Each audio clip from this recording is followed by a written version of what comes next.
Exaucez Lungu TV, une plateforme pour votre croissance prophétique et pour l'édification des saints.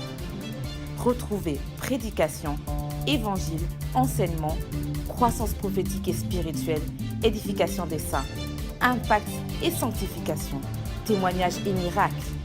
Exaucez Lungu TV, la chaîne qui vous procure la vie.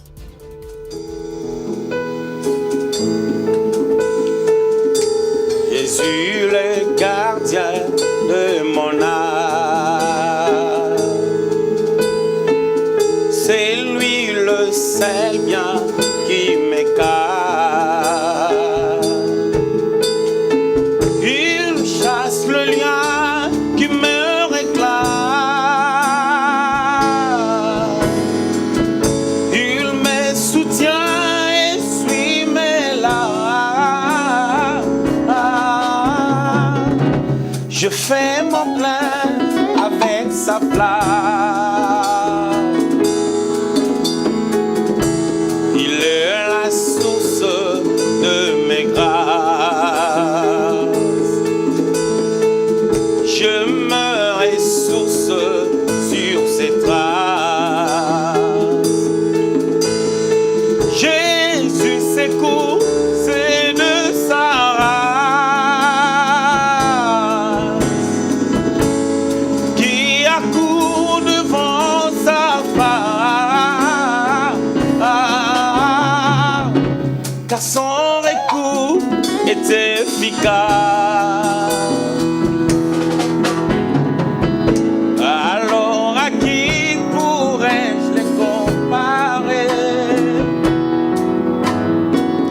Le prince de vie, Jésus est sans pareil. Oh, personne et rien ne peut nous séparer de lui. Jésus-Christ est sans pareil. Jésus-Christ est sans pareil. Alors à qui pourrais-je les comparer? Le prince de vie, Jésus est sans pareil. Oh, personne et rien ne peut nous séparer de lui. Jésus-Christ est sans pareil. Jésus-Christ est sans pareil. Gloire à toi, les princes de vie, l'admirable conseiller. Alléluia. Jésus, la merveille que j'adore. Lui qui ne sommeille ni ne dort.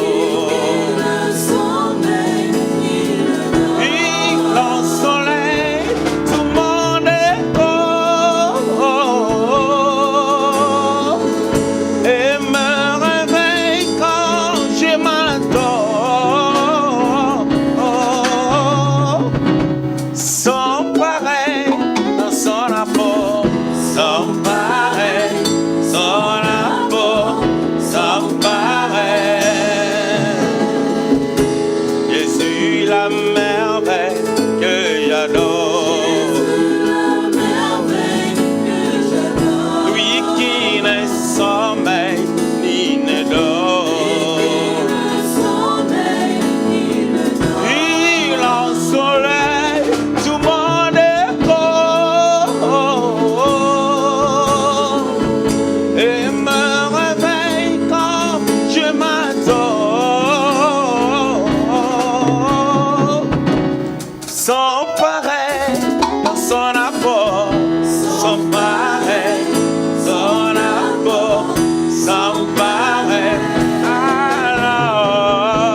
véritable ami. Personne et rien ne peut séparer de lui, Jésus. Alléluia. Jésus-Christ est sans pareil.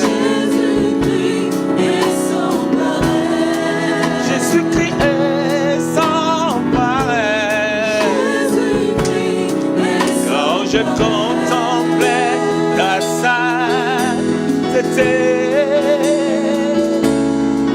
et quand je contemple ta bonté,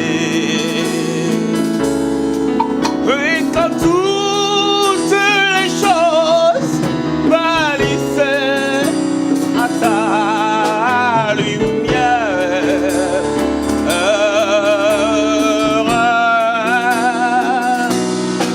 quand j'ai trouvé la joie près de ton cœur, quand je m'enveloppe de ton amour,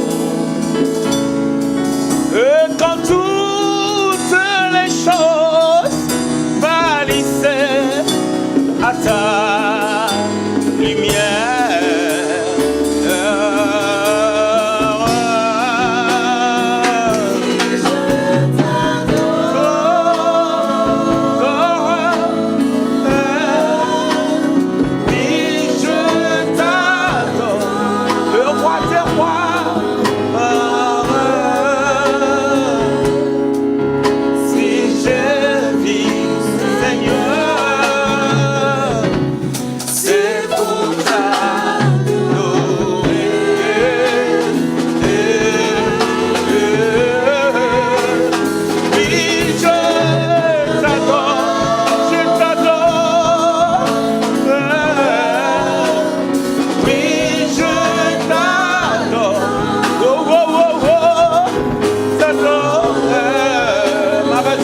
Alléluia, la raison de vie,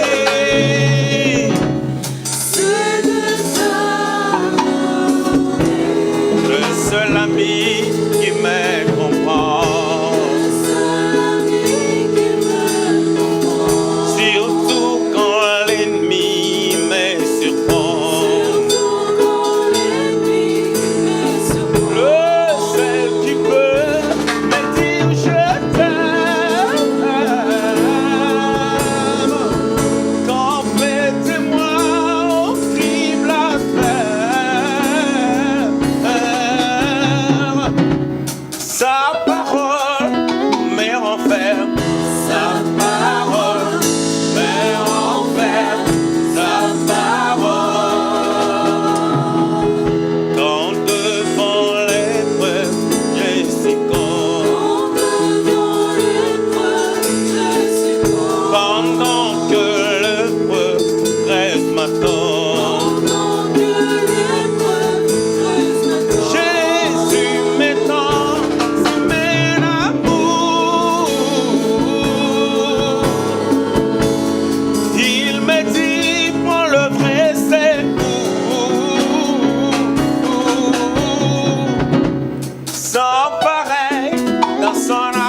Baba, gloire à toi. Oh, le prince de vie, Jésus est sans pareil. Personne ne peut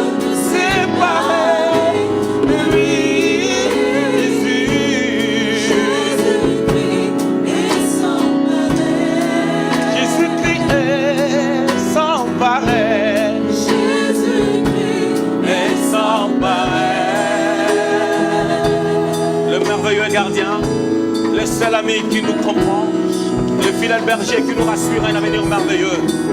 Ses actions suivent assez rapidement ses paroles. Nous les bénissons parce qu'il est le glorieux sauveur.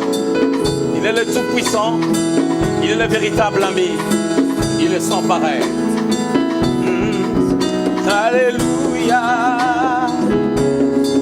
Alléluia, il est sans pareil. Alléluia, personne ne peut rien. Il va au câble au sable à maman. Alléluia, merci Seigneur, merci pour ta fidélité. Tu es fidèle. Tu es celui qui arrive au bon moment afin de manifester ta gloire. Tu es toujours présent dans nos vies, toi le metteur en scène, le prince de vie, l'admirable conseiller. C'est toi qui nous vivifies. Ton esprit nous remplit de ta puissance et de ta gloire. Nous te célébrons les bons bergers qui nous soutient, le seul ami qui nous garde. Reçois la gloire, la louange et l'adoration. Dans le nom de Jésus, sois béni les princes de vie. Alléluia. Merci Seigneur. Alléluia, Alléluia, il est sans pareil. Alléluia, Alléluia, Alléluia, Alléluia, Alléluia, Alléluia. Alléluia. Oh, abrocheta baba baba. Merci Seigneur pour ta sainteté. Merci parce que tu es présent dans cette émission. Nous te bénissons. Notre plaisir c'est de pouvoir te célébrer, c'est de pouvoir t'adorer de tous nos cœurs. Nous chantons pour toi. Nous célébrons ta grandeur et ta majesté sublime. Tu es le prince de vie, le Dieu sans faille.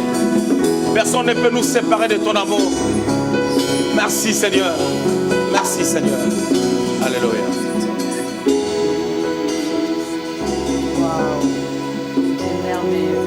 Alléluia. Waouh, waouh, waouh. Quelle merveilleuse présence de Dieu que nous avons ici sur ce plateau.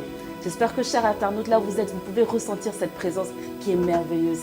Perla, n'est-ce pas, c'était beau. Merveilleux. Nous connaissons le prophète exaucé comme prédicateur, comme invité dans les émissions, mais là, nous voyons aussi la casquette d'adorateur. Je pense que nous pouvons acclamer la chorale, le prophète exaucé. C'était merveilleux. Acclame le Seigneur, le roi. Waouh. Nous célébrons le nom du Seigneur. Il est sans pareil. C'est merveilleux. Alors, je suis contente de vous avoir à nouveau sur le plateau d'Exaucé Lungu TV. Avec Sœur Perla, je suis contente de t'avoir à nouveau. On se retrouve. Avec plaisir. Alors, nous avons commencé à aborder un sujet ensemble avec la Sœur Perla précédemment. Nous parlions du ministère, Église et leur réalité. Et c'était extraordinaire. Et nous vous avions promis que nous allions continuer ce sujet. Alors, nous voici, nous sommes de retour pour reparler de ce sujet-là.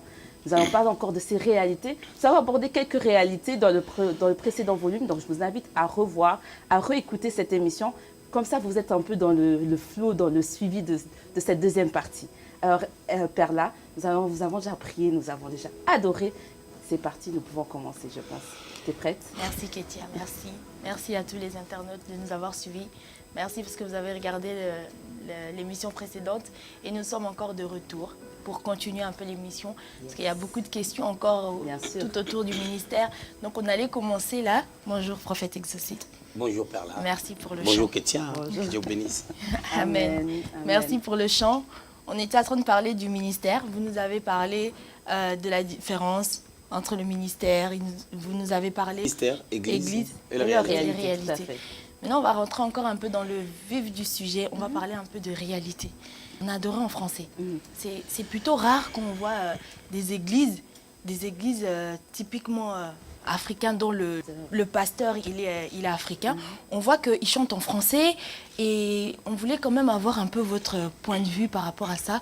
Comment est-ce que vous êtes dans ce thème-là, en fait, que vous chantez en français, tandis que on voit souvent que dans les églises, par exemple, on le sait très bien, vous êtes congolais, normalement, on pouvait vous entendre chanter en lingala, mais si on suit un peu même les directs que nous voyons quotidiennement, vous chantez souvent en français. Je crois que c'est un point qu'on avait, bon, je bénis déjà les seigneurs par rapport à la question, je crois que c'est un point qu'on avait commencé déjà à aborder dans l'émission précédente, où on était en train de dire que pour transmettre la vision, il y a il y a les langages qui jouent un rôle. Voilà. Il y a la culture qui s'impose aussi par le langage. Et par le langage, nous voyons la langue utilisée pour la transmission de la vision. Et dans le culte, normalement, la musique ou les chants fait partie du culte. Hein, dans la liturgie, il y a la musique qui prend une place assez capitale. On peut le voir dans la Bible avec Moïse. Au temps de Moïse, dans le désert, on voit Myriam qui est en train de conduire la louange et l'adoration vraiment faisant des grandes célébrations pour les seigneurs. La musique a une grande part. Même David, lorsqu'il a rétabli les choses concernant les tabernacles, on peut le voir, il y a, dans le livre des Actes des Apôtres, au chapitre 15, il y a même des apôtres qui en ont parlé. Il a bien mis les chantres à la place qu'il faut par rapport à la louange et l'adoration. Voilà. J'aimerais dire que, déjà, premièrement, nous ne sommes pas une église congolaise, bien que le pasteur, disons, bien que je sois ressortissant du Congo, RDC, mais nous sommes une église de Jésus-Christ où nous avons, je dirais, 14 ou 15 origines. Nous avons pensé à quelque chose. Ça, ce n'est pas des choses que le Seigneur m'a dit. J'ai réfléchi, j'ai étudié les terrains et savoir comment est-ce que nous pouvons amener la mission très loin. Vous savez, si nous sommes en Europe et que nous n'avons pas des autochtones dans nos églises, nous n'avons pas accompli la mission. Parce qu'au cas contraire, on aurait pu rester dans nos pays pour gagner les gens de nos pays. C'est-à-dire que j'avais trouvé bon, ce n'est pas Dieu qui m'a dit. Ce n'est pas Dieu qui m'a dit, c'est juste l'intelligence renouvelée de pouvoir chanter dans une langue ou dans des langues, parce qu'il y a des fois on chante aussi en anglais, bien que moi je ne suis pas fort pour chanter en anglais, mais mes filles qui sont là derrière chantent très bien en anglais, moi pas encore. Et nous chantons en français, 90% de nos chants c'est en français. Et de temps en temps on met l'anglais, parce que je crois que dans l'adoration, on arrive à se connecter à Dieu et à dire des choses au Seigneur. Et lorsque nous chantons les chants de louange et d'adoration, nous pénétrons dans les sphères spirituelles en réalisant l'amour de Dieu au travers de ce qu'il a fait, au travers de ce qu'il est. C'est-à-dire, lorsque quelqu'un ne comprend pas ce qu'on est en train de chanter, il lui est difficile de réaliser ou de pénétrer ces méandres-là de la gloire de Dieu ensemble avec les autres. Et le langage, ou la langue utilisée est d'une grande importance par rapport à la vision. C'est-à-dire, on avait dit la fois passée, on m'avait posé une question en me demandant que si quelqu'un a atteint un certain âge et que la personne ne sait pas parler la langue qui est parlée dans son pays, qu'est-ce qu'il peut faire? J'avais dit, il y a toujours un moyen de perpétuer la vision de Dieu au travers de ceux-là qui maîtrisent la langue. C'est très important. La langue, c'est quelque chose de très important. Je vois des serviteurs de Dieu qui peuvent aller très loin dans les rappels, mais des fois, il y a certaines petites choses que Dieu ne nous dit pas qu'on doit faire nous-mêmes. Sachant que Dieu ne fera jamais ce que l'homme doit faire et l'homme ne fera jamais ce que Dieu peut faire. Dieu a sa part, l'homme aussi a sa part. Ce qui veut dire, mais pour réussir dans la vie, dans le ministère ou au sein de l'Église, il faut vraiment que chaque acteur puisse respecter sa place. Dieu doit faire ce qu'il a à faire et les hommes aussi faire ce qu'ils ont à faire. Du coup, il est important de parler même au-delà de l'adoration. Donc, en tant que prédicateur, il est important aussi d'utiliser la langue locale. C'est-à-dire que si, par exemple, quelqu'un a atteint un certain âge, comme vous avez pu le reprendre, et qu'il ne parle pas la langue, il doit trouver un moyen, alors, soit d'apprendre la langue, ou quelle est l'autre solution? Parce qu'à 50 ans, à réapprendre la langue, c'est un peu compliqué. Je crois que dans chaque endroit, où je dirais, déjà, il faut comprendre que quand quelqu'un va accomplir une mission dans une nation quelconque, c'est Dieu qui l'a envoyé. Si c'est Dieu qui l'a envoyé. Aujourd'hui, il y a plusieurs églises, il y a plusieurs pasteurs. Des fois, on se pose des questions. Est-ce que Dieu a envoyé tout le monde? Voilà. Prenons les cas où Dieu a envoyé vraiment un homme de Dieu dans un territoire. Quand Dieu t'envoie dans un territoire, Dieu t'équipe. Le Seigneur va t'équiper. C'est pour laquelle la notion de la préparation par rapport au ministère, par rapport à la vision de Dieu est toujours une notion importante. Je vais prendre un exemple bête. David tue Goliath. Il n'avait besoin de personne pour tuer Goliath. Il avait besoin de la grâce, de l'onction qui était sur lui et aussi de son audacité. Il a tué Goliath, vous connaissez l'histoire dans 1 Samuel chapitre 17. Mais remarquons au chapitre 18, le Seigneur permet que Jonathan puisse l'aimer de tout son cœur. Pourquoi Dieu a fait cela? Vous savez, Dieu c'est vraiment un émetteur en scène. Dieu a permis que Jonathan puisse l'aimer pour que Jonathan puisse apprendre à David certaines choses qui devaient le permettre d'intégrer le monde royal. David était quelqu'un de la brousse. Vous savez, quand on est de la brousse, on ne sait pas comment les rois s'habillent, comment les princes s'habillent. On ne sait pas comment on mange à une certaine dimension. Vous savez, il y a des gens, là, il y a beaucoup de gens, quand tu les amènes dans une certaine classe, ils ont certaines choses qu'ils n'arrivent pas à comprendre. Souvent, quand je suis avec mon fils Eric, quand on part dans certains hôtels, il y a des choses, quand ça complique comme ça, je vais toucher parce que j'essaie. Il dit non, papa, il connaît, il a été trop dans plusieurs endroits, il sait comment ça peut fonctionner. Et ce sont des choses simples. Hein. Tu peux aller dans des hôtels, tu verras plusieurs sortes de douches. Quand tu n'as jamais vécu certaines choses, tu vas te brûler. Moi, je me suis brûlé il y a 15 ans en arrière. Hein. Parce que je ne savais pas comment faire sortir l'eau. Ça sortit d'en haut. Et puis, c'était la chaleur. Tout de suite, je me suis cramé. Donc, c'est pour dire que Dieu nous prépare toujours. Et quand Dieu nous prépare, il met certaines personnes au devant de nous pour nous amener quelque part. C'est-à-dire, pour cet homme-là, qui a plus de 50 ans, qui a 60 ans, le Seigneur l'appelle pour le placer dans un territoire où il ne maîtrise pas la langue. Moi, je crois que si Dieu l'a envoyé, le Seigneur va l'équiper. Le Seigneur va l'équiper d'une manière ou d'une autre. Mais souvent, on dit Dieu nous a envoyés, parce que moi, par exemple, le Seigneur m'a envoyé au Luxembourg. Avant que je vienne ici, Dieu m'a fait passer par Paris. Et Paris, pour moi, ça a été vraiment une école de formation. Et je le dis toujours, je le dirai encore et encore, que si je n'étais pas passé par Paris, ici, j'allais jouer. Parce que des combats de réalité que j'ai pu rencontrer ici, déjà, naturellement, un Parisien, c'est quelqu'un qui ne recule pas. Ça, c'est déjà naturel. Les Parisiens, on a déjà un certain comportement, une certaine manière de voir les choses. Effectivement. Voilà. Ça fait que même moi, quand je suis venu à Paris, j'avais mon petit anglais que j'ai perdu parce que, étant parisien, on a une façon, des fois, de voir des choses. Et voilà, Paris, c'est Paris. Et en venant ici, je me disais, je suis parisien. Ça, c'est naturel. Hein? Je me dis, ça m'a vraiment préparé. Il m'arrivait des fois à Paris, on veut commencer les cultes comme ça, la police vient me chercher. La police me prend, on m'amène pendant 1h30. Le temps de revenir, même le temps de la prédication est passé. J'ai vécu ce genre de choses plusieurs fois. C'est-à-dire, quand il y a des combats, ça ne me dit rien parce que j'ai vécu ça. Une fois à Paris, en 2005, j'avais fait une croisade où j'ai parlé du temps de miséricorde pour la France. Mais c'était catastrophique. Les officiers de l'État m'ont appelé, ils m'ont convoqué. Qu'est-ce que tu veux dire par là? Le temps de miséricorde, la France n'est pas dans la misère. Qu'est-ce que tu veux nous dire par là? Mais je ne parlais pas de la misère par rapport au manque. La France, c'est un grand pays, c'est pas un pays pauvre. J'ai dit non, cette miséricorde, c'est la miséricorde que Dieu a par rapport à la France parce qu'il a besoin, il tient au salut de la France. Ils ont dit, ah, ok. Mais il fallait expliquer. J'ai dit non. Et quand on met un thème, lorsque les gens vont venir, c'est là où ils vont découvrir. Et automatiquement, l'évangile était passé. J'ai reçu des coups de fil, j'ai été convoqué par rapport à ce thème. Donc, c'est pour dire que Dieu nous prépare, Dieu nous équipe. Il y a eu des choses que Dieu a permises dans ma vie. Ça m'a permis d'être très costaud, d'être très solide. J'ai été convoqué ici aussi au Luxembourg par un officier de l'État. J'étais peinard, je n'avais pas besoin d'avocat, j'avais besoin de personne parce que Dieu m'a tellement préparé dans ce genre de choses. Et voilà. C'est comme ça que Dieu fait des choses. Donc, quand Dieu appelle quelqu'un, il va l'équiper. Mais comment est-ce que le problème, c'est quoi? La problématique est que comment Dieu nous équipe? Justement, prophète, on va revenir un peu sur ça, comment Dieu peut équiper. Parce qu'on voit qu'il y a beaucoup de pasteurs qui ne font pas confiance aux personnes que Dieu leur ramène. Parce qu'il y a beaucoup de rebelles. On voit de plus en plus de rebelles dans des églises. Le pasteur peut vouloir préparer une personne, mais cette personne, après, il crée une rébellion.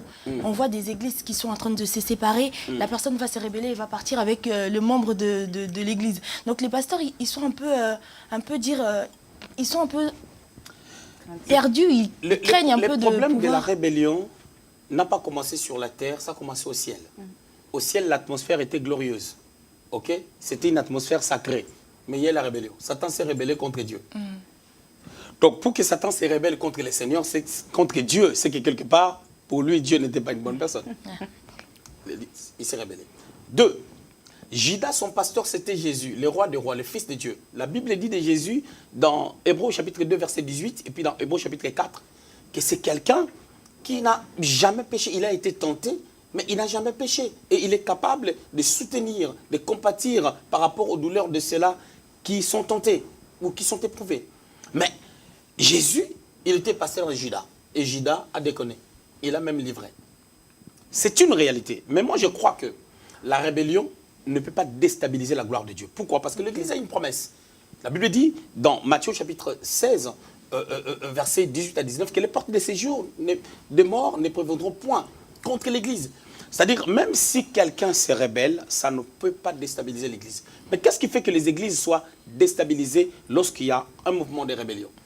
Déjà, pour qu'il y ait un mouvement fort de rébellion, il faut qu'il y ait certaines choses qui n'ont pas été mises en place par les leaders. Raison pour laquelle je parle de la formation. Il y a des choses que nous, on a connues. À Paris ou dans nos débuts, on a connu des départs qui ont affecté l'Église. Mais au Luxembourg, j'ai connu aussi des départs qui n'ont rien fait à l'Église.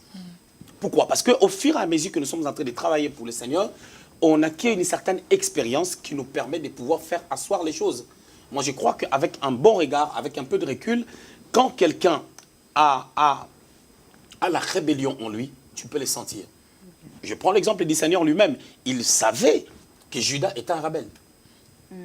Écoutez, le Seigneur se retrouve dans Jean, au chapitre 12, il se retrouve chez Simon le pharisien. Vous voyez l'attitude de Judas. Le Seigneur avait compris déjà que Judas était un voleur et que Judas n'était plus dans la vision.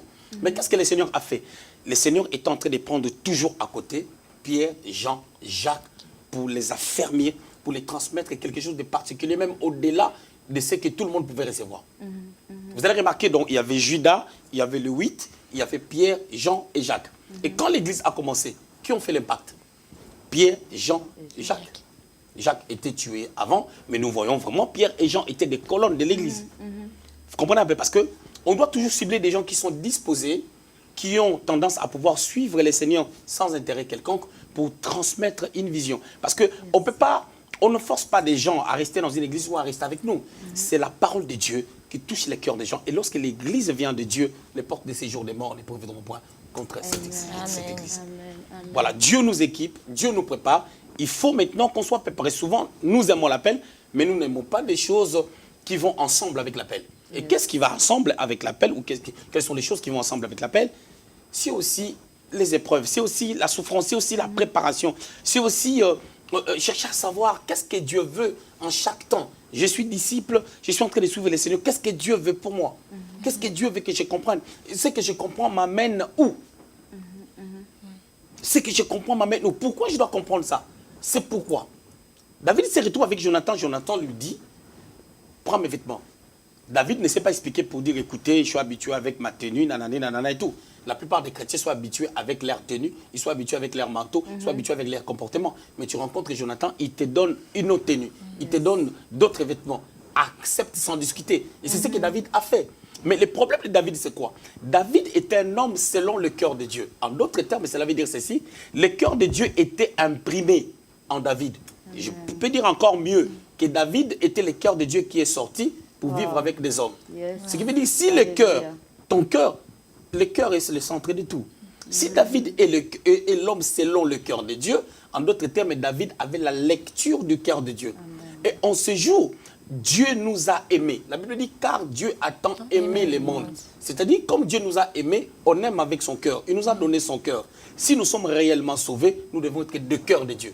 En étant de cœur de Dieu, nous devons comprendre ce que le cœur ressent, ce que le corps ressent. Parce que le cœur ressent tout ce que le corps ressent. Excusez-moi la tautologie. Donc nous devons être le cœur de Dieu. Et si on est le cœur de Dieu, on comprendra les temps et les circonstances. Amen. Waouh. C'était fort.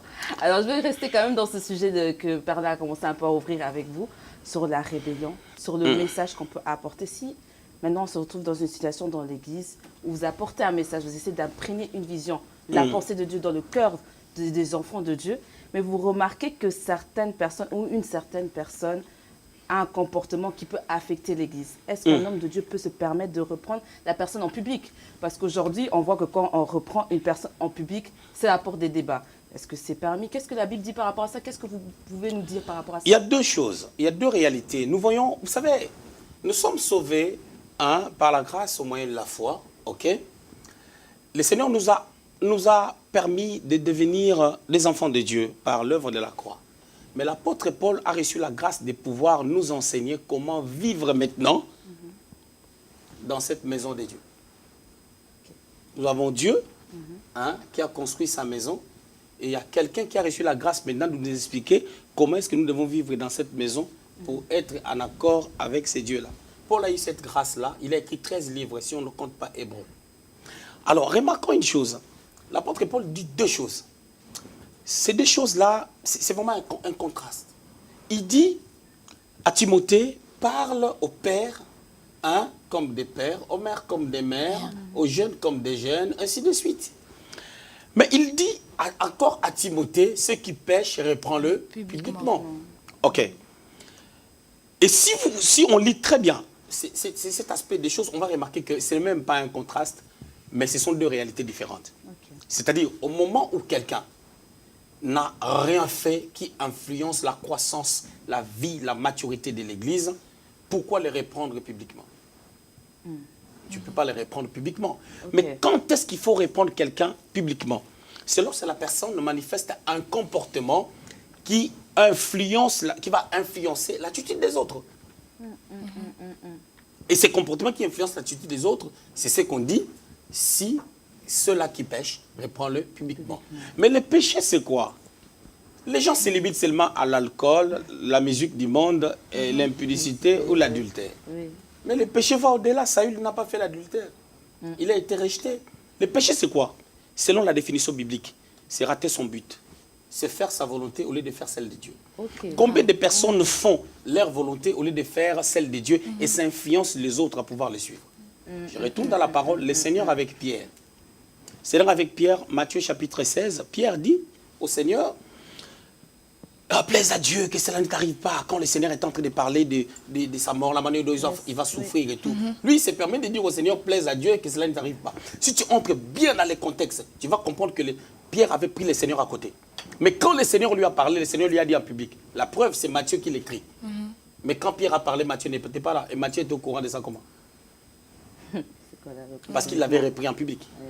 Mais quand est-ce qu'il faut répondre quelqu'un en public? Les fils des Zébédée ont dit au Seigneur, nous voulons être à ta gauche et à ta droite. Le Seigneur ne les a pas repris. Mais imaginez-vous, chaque action de Pierre, le Seigneur était sévère avec lui. Pourquoi? Le Seigneur n'était pas sévère avec tout le monde. Il savait ce qu'il avait mis en Pierre. Il savait qui Pierre deviendra. Tu comprends? Il y a des gens, autre chose que j'aimerais dire est que je ne peux pas répondre quelqu'un publiquement tant que je n'ai pas donné la matière à la personne, les conseils par rapport au sujet à plusieurs reprises. Tu comprends? Oui. Comment répondre quelqu'un? Une personne vient, il commet une erreur, l'erreur est humaine. On ne peut pas le répondre. Mais lorsque tu aides la personne, ça ne fait pas. Ça ne fait pas. Ça ne fait faire attention avec telle chose. Ça peut amener ça à l'église, la personne n'écoute pas. C'est là où on arrive maintenant à répondre. Dans une église où le pasteur ne peut pas répondre quelqu'un qui refait la même chose en tout temps, cette église n'est pas encore devenue l'église. Ok.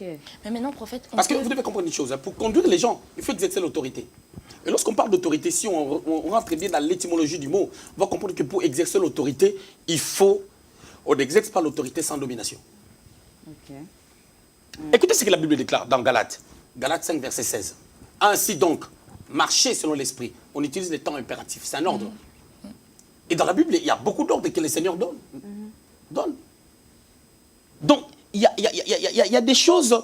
Paul est en train de dire à Philémon de recevoir Onésime, qui était autrefois inutile, mais après il est devenu utile selon Paul, mais Philémon n'avait aucune confirmation. Paul lui dit, reçois-le, parce que toi-même tu te dois à moi. Il y a des choses que les pères imposent pour marquer son autorité. Mais qu'est-ce qui se passe? L'Église a une bataille avec les forces des ténèbres qui ne veulent pas que l'Église puisse connaître de l'ascendance. Et qu'est-ce qui se passe? Il y a eu des faux serviteurs de Dieu, des gens que Dieu n'a jamais appelés, des aventuriers. Et ce sont des personnes qui ont fait tellement de bêtises, la valeur de l'homme de Dieu a été bafouée. On peut le voir dans la vie de certaines personnes. Quelqu'un qui vous dit aujourd'hui, je suis rentré à temps plein. 6 mois après, il retourne au boulot. Après, temps plein. Après, il retourne au boulot. Il ne sait pas ce qu'il a à faire.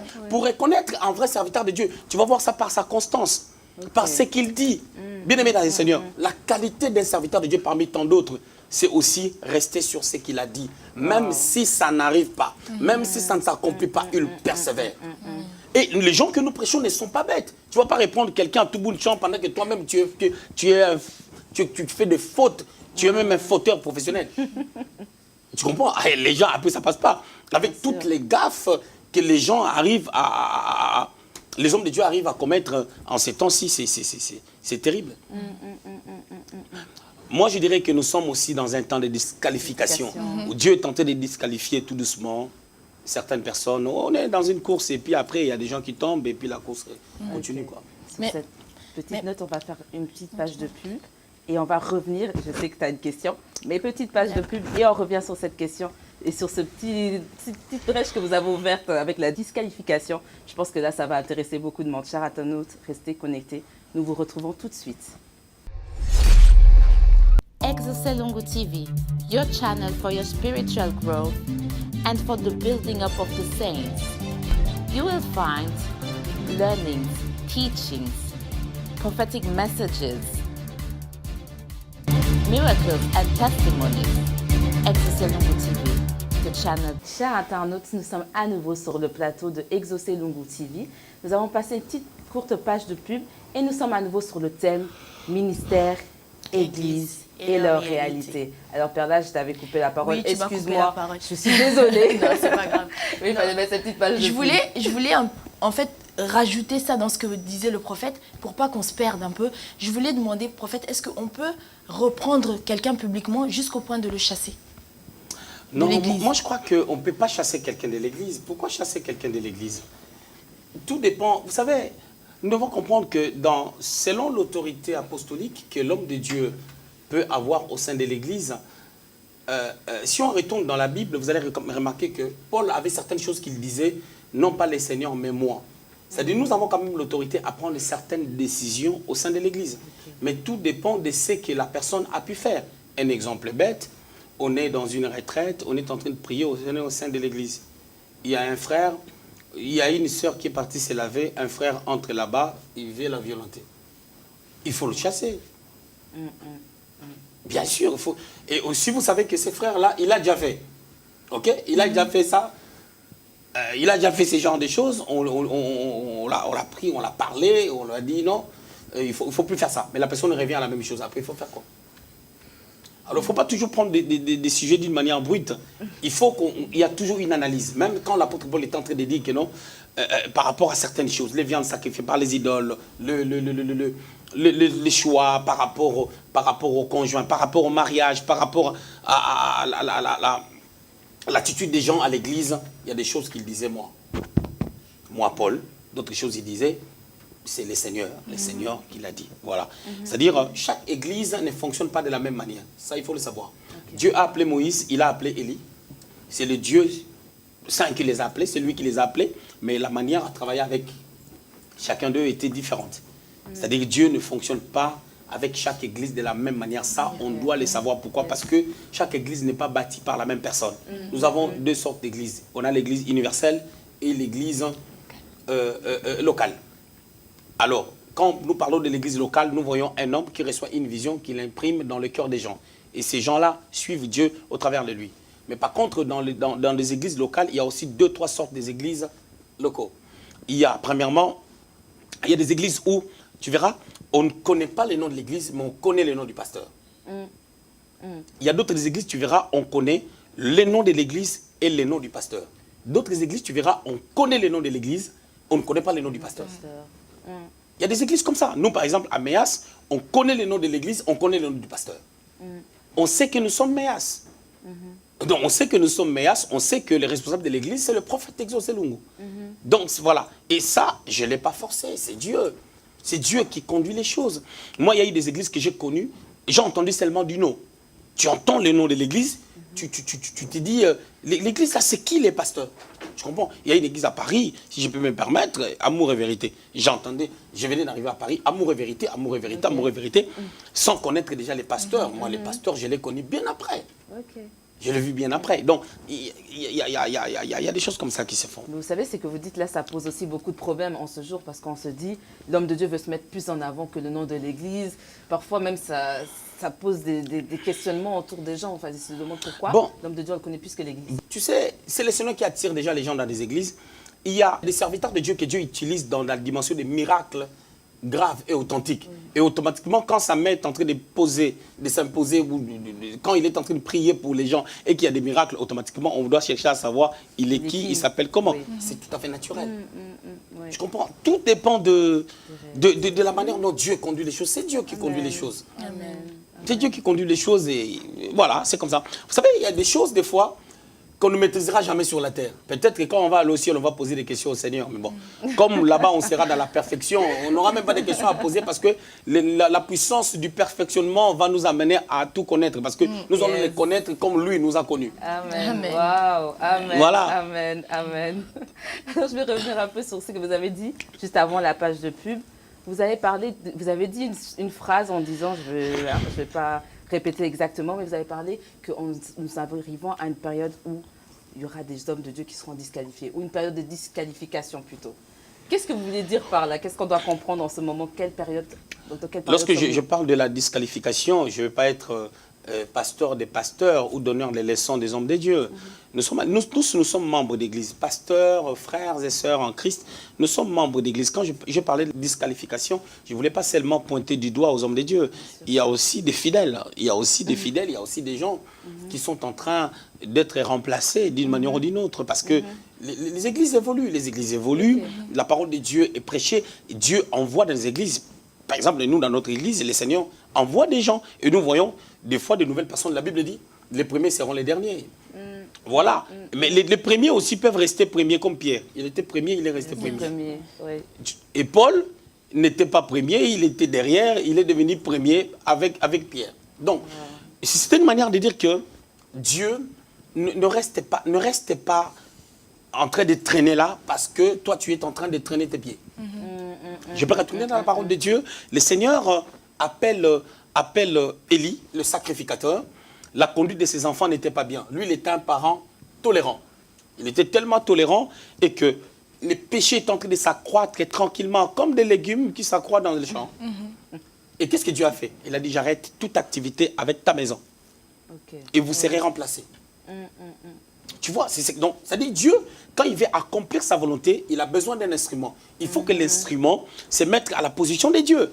Il faut que l'instrument puisse comprendre ce que le Seigneur veut. Sinon, il sera disqualifié. Et il arrive des fois, tu es disqualifié, mais tu es toujours sur le terrain. Tu joues toujours, mais tu es déjà disqualifié. Dieu ne compte pas sur toi. Parce que le problème, c'est quoi? Quand je parle de la disqualification, au fait, il y a un mystère. Saül était roi pendant quasiment 40 ans, mais il a été rejeté à la 2e année de sa royauté. Mais il est resté encore roi pendant 38 ans. Mais il était disqualifié. Pourquoi? Quand je parle de la disqualification, je parle de la progéniture. Je parle de la manière dont la grâce se perpétue. Je parle de la race, de la dynastie de David.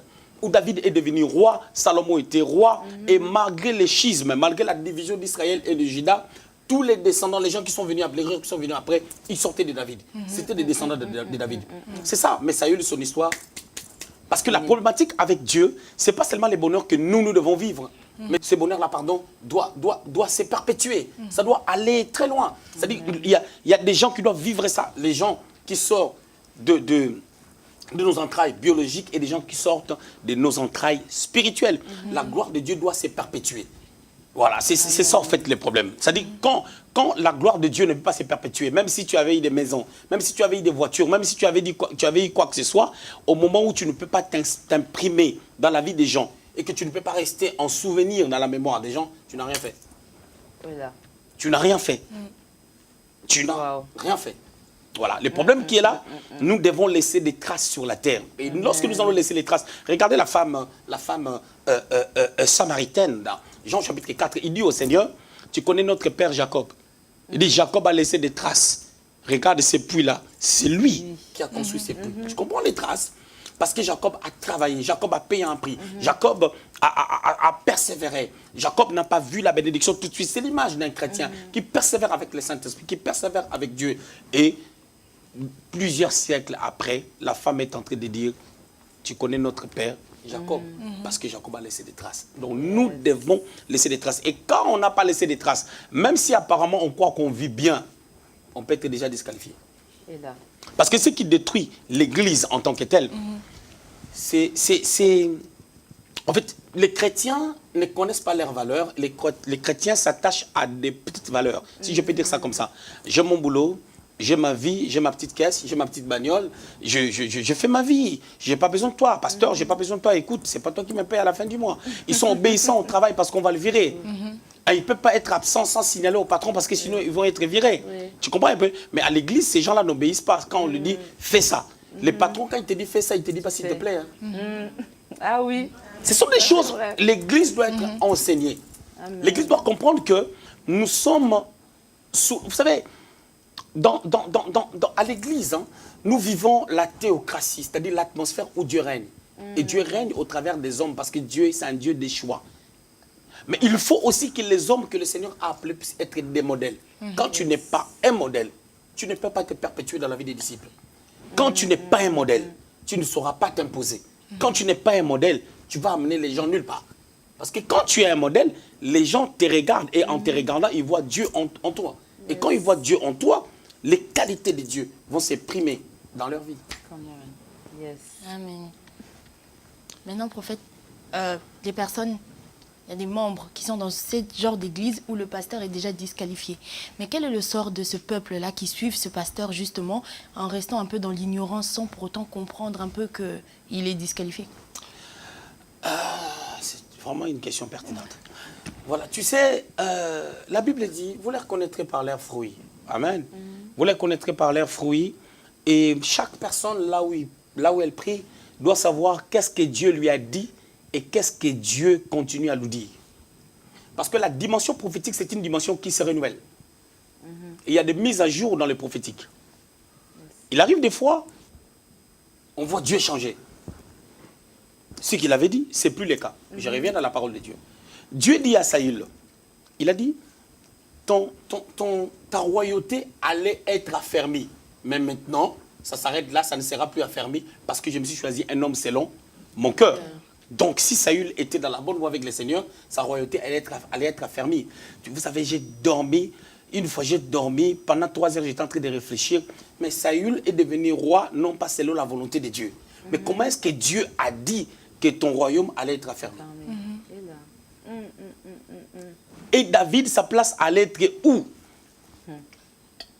Pendant que la tribu de Juda, c'est une tribu qui avait la prophétie que le sceptre royal ne quittera pas, ni le bâton souverain ne quittera pas Juda.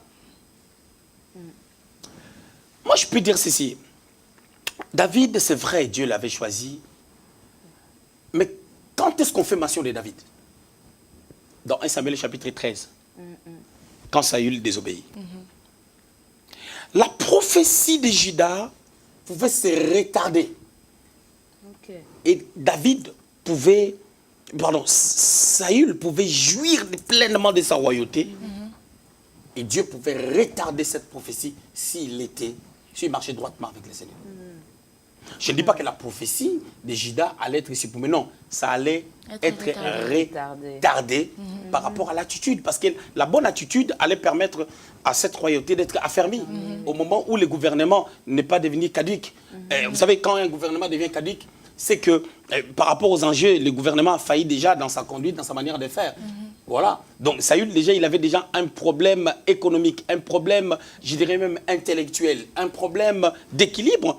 Parce que, regardons 1 Samuel chapitre 8, comment est-ce que Dieu est en train de révéler des choses qui allaient se passer en Israël. Saül, le roi, allait prendre tout pour lui. Lisez 1 Samuel chapitre 8. Vous allez remarquer que la nation allait appartenir à Saül, comme si ça allait appartenir à Saül. Et l'économie de la nation allait être comment? Lorsque nous sommes dans la bonne position avec Dieu, même si Dieu ne nous avait pas donné une parole prophétique, on peut entrer dans la prophétie sans pour autant que ça existe pour nous. Et la destinée peut changer. Amen. Il y a 2 choses. L'attachement à Dieu et la foi. Je réponds, l'attachement à Dieu ou à la personne qui est à Dieu, comme Ruth et Naomi, et la foi. Et la foi, c'est suivre sans voir ce qu'on suit. Sans voir ce qu'on suit. Amen. On comprend ce qu'on suit. La foi, c'est pas ne pas comprendre. On comprend, mais on ne voit pas. Et la foi, on peut ressentir. Il y a des choses. Hein. Tu es têtu, peut-être des caractères. Tu remarques depuis un temps, quand quelqu'un, ton père spirituel, te dit fais ça. Toi-même, tu te regardes, tu dis, moi, ça, c'est des choses, si on me dit, je ne fais pas. Mais comment j'arrive à faire? C'est que la dispensation a changé. Dieu a shifté avec toi. Tu es devenu une autre personne. Une grâce est venue vers toi. Donc, tu dois être prête parce que la bénédiction arrive, la gloire arrive. Alléluia. Alors, comme vous avez pu comprendre, malheureusement, nous arrivons déjà à la fin. Et je voudrais quand même qu'on puisse terminer avec un chant parce que vous étiez là, vous avez chanté, c'était merveilleux. Et je pense que nous allons continuer sur ce sujet parce qu'il y a encore des réalités dont nous n'avons pas parlé et que j'aimerais quand même qu'on puisse aborder. Je pense que Perla, tu es d'accord avec moi. Je suis d'accord avec toi, Kétia. Il y avait des questions qu'on avait préparées, on n'a pas pu poser. Il y a beaucoup de questions, notamment sur la dîme, sur beaucoup de choses que les gens ils ont vraiment besoin de savoir. Mais on va se quitter avec ce petit chant. Oui. Elohim, Adonai, Shama, Shama, Elohim, Adonai, Shama, Shama, Shama, Shama, Shama, Shama, Shama, Shama, Shama, tous ensemble, comment? Shama, Shama, Shama,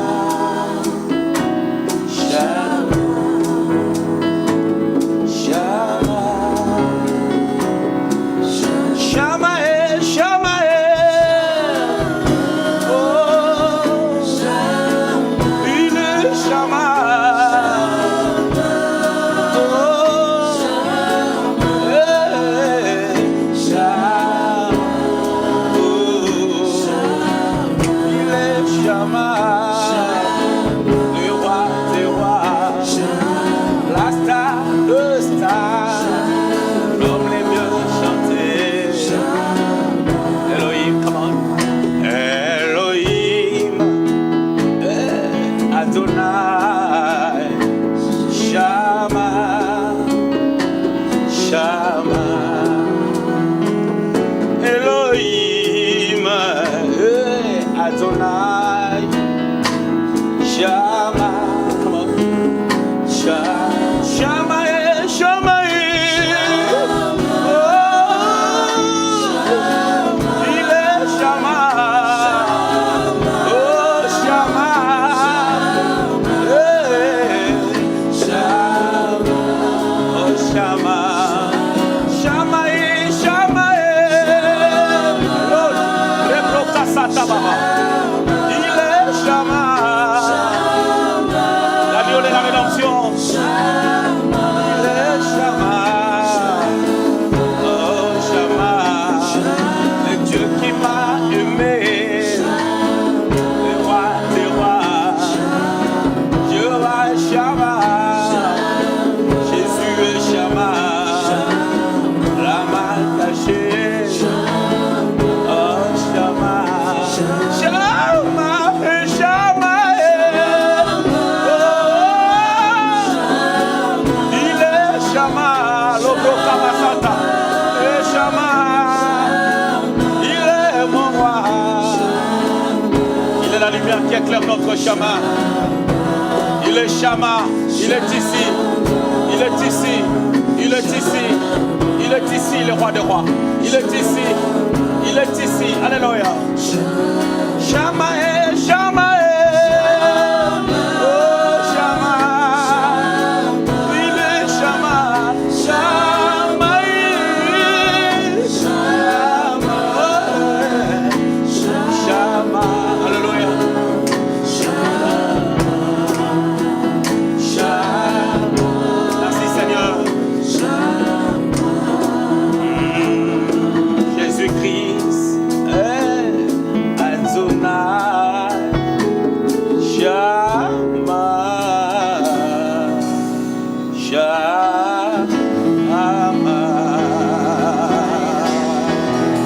Je pense qu'on peut Merci parce que tu es fidèle. Célébrons ta grâce. Alléluia. Merci beaucoup, prophète. Merci à vous aussi, hein. Que Dieu vous bénisse. Amen. Amen. À la prochaine.